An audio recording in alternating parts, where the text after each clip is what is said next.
ധ്യാനപീഠചിന്തകൾ.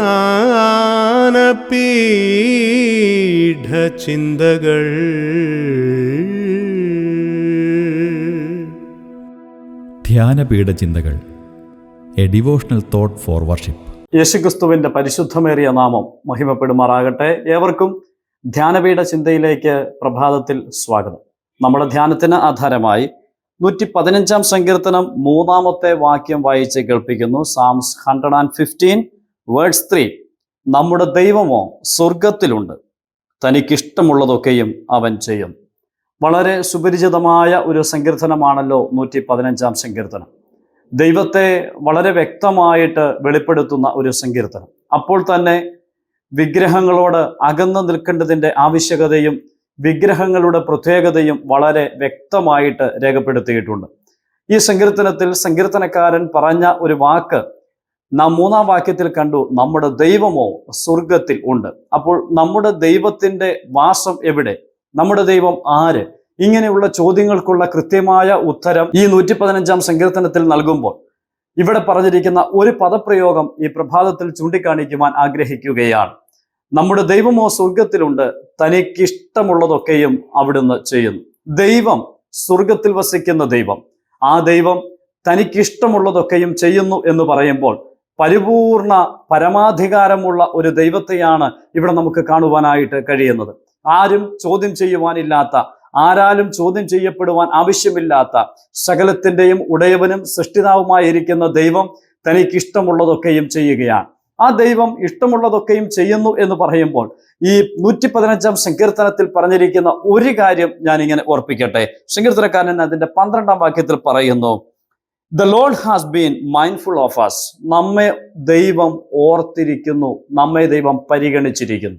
ഇന്ന് പ്രഭാതത്തിൽ ദൈവത്തിൻ്റെ ജനമേ, ദൈവത്തിൻ്റെ ഇഷ്ടമായിരുന്നു അത്. ലോകത്തിൽ ആർക്കും നമ്മെ പരിഗണിക്കുവാനായിട്ട് കഴിഞ്ഞിട്ടില്ല.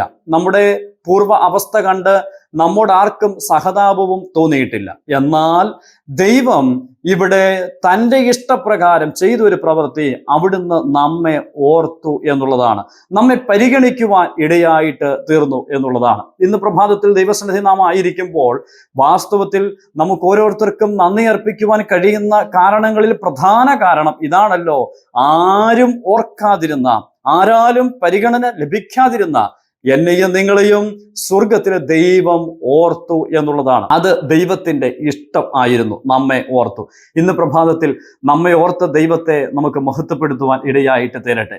ഈ വാക്യത്തോട് ചേർന്ന് തന്നെ യെശയ്യാ പ്രവാചകന്റെ പുസ്തകം 53 അധ്യായം 10 വാക്യം ഞാനൊന്ന് വായിച്ച് കേൾപ്പിക്കട്ടെ. യെശയ്യാ പ്രവാചകന്റെ പുസ്തകം 53 അധ്യായത്തിന്റെ 10 വാക്യം. അവിടെ ദൈവത്തിന്റെ ഇഷ്ടം എന്താണെന്ന് നമുക്ക് കാണുവാൻ കഴിയുന്നുണ്ട്. അവനെ തകർത്ത് കളയുവാൻ യഹോവയ്ക്ക് ഇഷ്ടം തോന്നി. നോക്കണമേ, നമ്മെ ഓർത്തു എന്നുള്ളത് ദൈവത്തിന് നമ്മോടുള്ള ഇഷ്ടമായിരുന്നു. എന്നാൽ രണ്ടാമത്തെ കാര്യം നാം വായിക്കുകയാണ്, അവനെ തകർത്ത് കളയുവാൻ യഹോവയ്ക്ക് ഇഷ്ടം തോന്നി. ഇത് ആരെക്കുറിച്ചാണ് എന്ന് നമുക്കറിയാം. നമ്മുടെ കർത്താവായ യേശുക്രിസ്തുവിനെ കുറിച്ച് തൻ്റെ ജനനത്തിനും 750 വർഷങ്ങൾക്ക് മുമ്പ് ദീർഘദർശിയായ പ്രവാചകൻ യെശയ്യാവ് പ്രവചനാത്മാവിൽ പറഞ്ഞിരിക്കുന്ന വാക്കുകളാണ്. അവനെ തകർത്ത് കളയുവാൻ യഹോവയ്ക്ക് ഇഷ്ടം തോന്നി. അതേ പ്രിയപ്പെട്ടവരെ, വാഴ്ത്തപ്പെട്ട കർത്താവായ യേശുക്രിസ്തുവിനെ കാൽവറിയിലെ കൊലക്കളത്തിൽ തകർത്ത് കളയുവാനായിട്ട് സ്വർഗത്തിലെ ദൈവത്തിന് ഇഷ്ടമായിട്ട് തീർന്നു. ദൈവപുത്രനായ കർത്താവിന്റെ ക്രൂശുമരണത്തെ ഇന്ന് പ്രഭാതത്തിൽ നാം ധ്യാനിക്കുമ്പോൾ ആ മരണം എന്തിനായിരുന്നു എന്ന് നമുക്കറിയാം. അവനെ തകർത്ത് കളഞ്ഞുകൊണ്ട് നമ്മെ സ്നേഹിക്കുക, അതായിരുന്നു ദൈവിക പദ്ധതി. സ്വന്തം പുത്രനെ ആദരിക്കാതെ നമുക്ക് എല്ലാവർക്കും വേണ്ടി ഏൽപ്പിച്ചു തന്നവൻ എന്ന് നാം വായിക്കുന്നുണ്ട്. ഇന്ന് പ്രഭാതത്തിൽ അത്രമേൽ നമ്മെ സ്നേഹിച്ച ആ ദൈവത്തിന്റെ സ്നേഹം, അപ്പോൾ ദൈവത്തിന്റെ ഇഷ്ടപ്രകാരം, പരമാധികാര പ്രകാരം അവിടുന്ന് നമ്മെ ഓർക്കുവാനിടയായിട്ട് തീർന്നു. അവിടുത്തെ പരമാധികാര പ്രകാരം, അവിടുത്തെ ഇഷ്ടപ്രകാരം നമുക്ക് വേണ്ടി തൻ്റെ പൊന്നോമന പുത്രനെ ക്രൂശിൽ തകർത്ത് കളയുവാനിടയായി തീർന്നു. ഈ സ്നേഹത്തിന് മുമ്പാകെ ഇന്ന് പ്രഭാതത്തിൽ സകല മഹത്വവും അർപ്പിക്കാം. ക്രൂശി കിടന്ന് നിലവിളിക്കുന്ന ദൈവപുത്രന്റെ ശബ്ദം പോലും ശ്രദ്ധിക്കാതെ സ്വർഗം മൗനമായിട്ടിരുന്നത് നമ്മെ അത്രമേൽ അവിടുന്ന് സ്നേഹിച്ചു, ഇഷ്ടപ്പെട്ടു എന്നുള്ളതായിരുന്നു. ഇന്ന് പ്രഭാതത്തിൽ സകല മഹത്വവും അർപ്പിച്ച് അവിടുത്തെ നമുക്ക് ആരാധിക്കാം. അവിടുത്തെ വിലയേറിയ നാമം മാത്രം മഹിമപ്പെടുമാറാകട്ടെ. ആമേൻ. കാൽവരിയിൻ സ്നേഹമോർക്കുമ്പോൾ കൺകൾ നിറയുന്നെൻ്റെ പ്രിയനേ, സ്തോത്രമല്ലാതൊന്നുമില്ലപ്പാ എന്റെ നാവാൽ ചൊല്ലിടുവാനായി. സ്തോത്രമല്ലാതൊന്നുമില്ലപ്പാ എന്റെ നാവാൽ ചൊല്ലിടുവാനായി.